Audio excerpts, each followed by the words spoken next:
Enumeration form voter কার্ডে প্রত্যেকে পেয়ে গেছেন বা যিনারা পাননি তেনারা পেয়ে যাবেন সময়ের মধ্যেই। 4 নভেম্বর থেকে 4 ডিসেম্বর পর্যন্ত চলবে ইনুমারেশন পর্ব, অর্থাৎ বাড়ি বাড়ি বিএলওরা যাবেন এবং ইনুমারেশন ফর্ম দেবেন।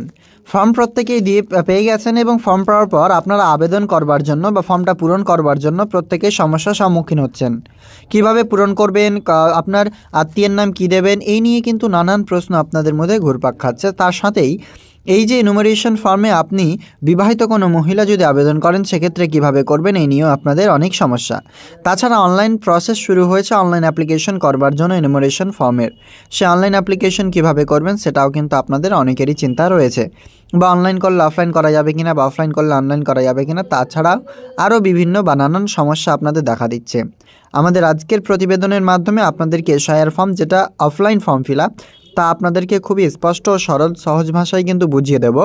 অবশ্যই আপনারা শেষ পর্যন্ত দেখবেন। আশা করি আমাদের আজকের এই আপডেটসটি দেখলে আপনারা স্পষ্ট বুঝতে পারবেন যে এসআইআর ফর্ম পূরণ কীভাবে আপনি করবেন এবং এসআইআর ফর্ম পূরণ করবার পর সেটি কী করতে হবে আপনাকে, সাথে কি অ্যাটাচমেন্ট ডকুমেন্টস কি কিছু দিতে হবে কি না, সে বিষয়ে আপনাদেরকে আলোচনা করব। চলুন অনস্ক্রিনে আমরা সেই ফর্ম ফিল আপের আপগ্রেড ভিডিওটা আপনাকে দেখাচ্ছি। তো এটাই হচ্ছে সেই এনুমারেশন ফর্ম যেটা আমরা ফিল আপ করতে চলেছি, গণনার ফর্ম।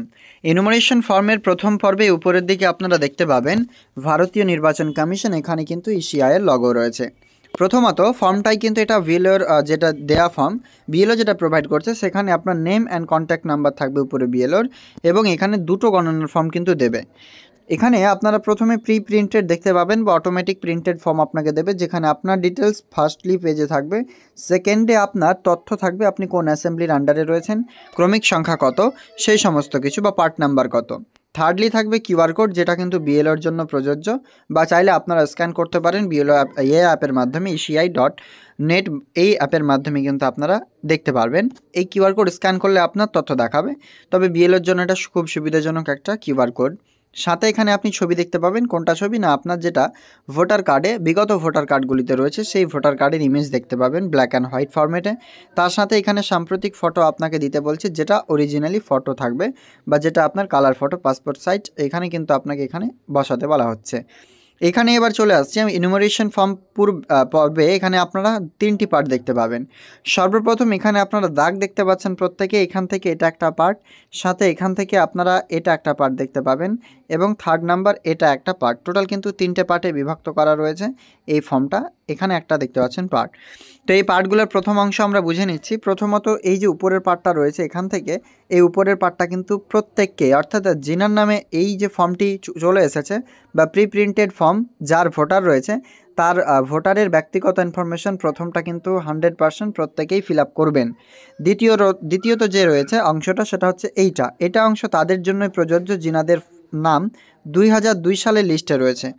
2002 সালের লিস্টে থাকা যে সমস্ত, অর্থাৎ লাস্ট এসআইআরে যাদের নাম রয়েছে তাদের এই দিকটা ফিল করতে হবে, আর যাদের 2002-এ নাম নেই বা 2002-এ লাস্ট এসআইআর হয়নি তাদের এটা বাদ দিয়ে এটা কিন্তু ফিল করতে হবে।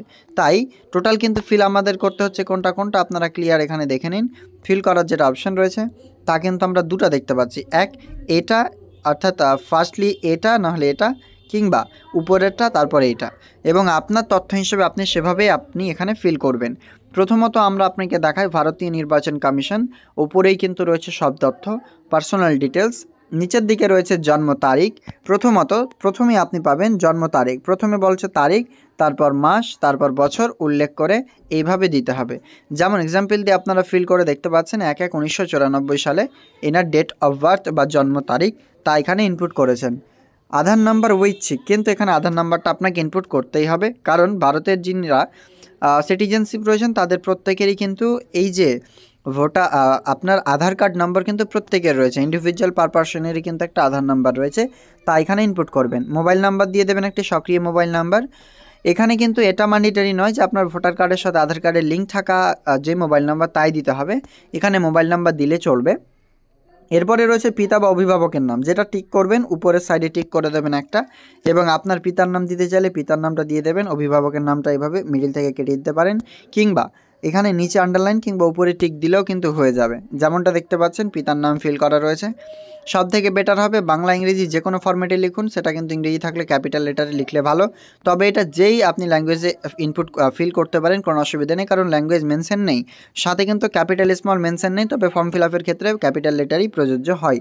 এরপরে রয়েছে পিতা বা অভিভাবকের এপিক নাম্বার যদি থাকে, এখানে রয়েছে বলেই কিন্তু এখানে আমরা দিয়ে দিলাম। তবে মাথায় রাখবেন এই যে উপরের অংশটিতে ইপিক নম্বর বা ভোটার কার্ডের আইডি নম্বর যখনই চাইবে, সেটা কিন্তু 2025 সালে যেটা রয়েছে তা উল্লেখ করবেন, কখনোই 2002 সালে ভোটার কার্ড নাম্বার দেবেন না। তবে এটাও নয় যে সিএচকিউ প্রত্যেকেরই হয়ে গেছে, কারণ নতুন ভোটার কার্ড নাম্বার অনেকেরই হয়নি, এখনও ডাব্লিউবি দিয়েই রয়েছে। তাই নতুন 2025 সালের লিস্ট অনুযায়ী যে ভোটার কার্ড নাম্বার তা আপনাকে ইনপুট করতে হবে উপরের অংশটুকুতে, এবং সেটা 2002 সালেরই আপনার ডিটেলস চাইছে।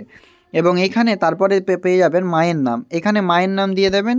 তারপরেই রয়েছে মায়ের এপিক কার্ড নাম্বার যদি থাকে সেক্ষেত্রে ইনপুট করবেন, তবে এটাও 2025 সাল অনুযায়ী ফিল করবেন। এরপরে রয়েছে যদি একজন পুরুষ আবেদন করে সেক্ষেত্রে তিনার স্ত্রীর নাম এখানে দেবেন, এবং যদি কোনো স্ত্রী আবেদন করে বা মহিলা আবেদন করে সেক্ষেত্রে কিন্তু এখানে তার স্বামীর নাম কিন্তু এখানে আপনাকে ইনপুট করতে হবে। যেমন এখানে একটা মেল বা পুরুষের ক্ষেত্রে আমরা এখানে দেখতে পাচ্ছি তিনার স্ত্রীর নাম দেওয়া হয়েছে, তারপরে নিচেই রয়েছে স্বামী বা স্ত্রীর নাম্বার, ইপিক নাম্বার। এখানে কিন্তু আপনারা এই ইপিক নাম্বারের উপরে কার দিচ্ছেন সেটাতে টিক করে দেবেন, এবং এটা 2025 সালের অনুযায়ী আপনাকে ফিল করতে হবে। এরপরে রয়েছে সর্বশেষ এসআইআরে নির্বাচন তালিকায় থাকা নির্বাচকের নাম, অর্থাৎ নির্বাচক তালিকায় থাকা যে নির্বাচকের নাম লাস্ট বা 2002 সালের এসআইআরে রয়েছে কিনা। দেখুন ইনার ক্ষেত্রে নেই বলে এটা আমরা ব্ল্যাঙ্ক করে দিলাম।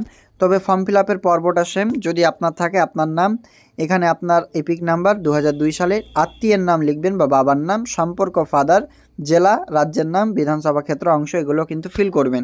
এটা যাদের 2002 সালের লিস্টে নাম রয়েছে তাদের, এবং যাদের নেই তাদের মোটেও কিছু করতে যাবেন না। তারপরেই রয়েছে আত্মীয়ের বিবরণ, মানে 2002 সালে যেহেতু নেই, আত্মীয় বলতে এখানে কিন্তু আপনার প্রথমত বাবা মা, দেন তারপরেই আপনার কিন্তু চলে আসছে পরবর্তী পার্সন।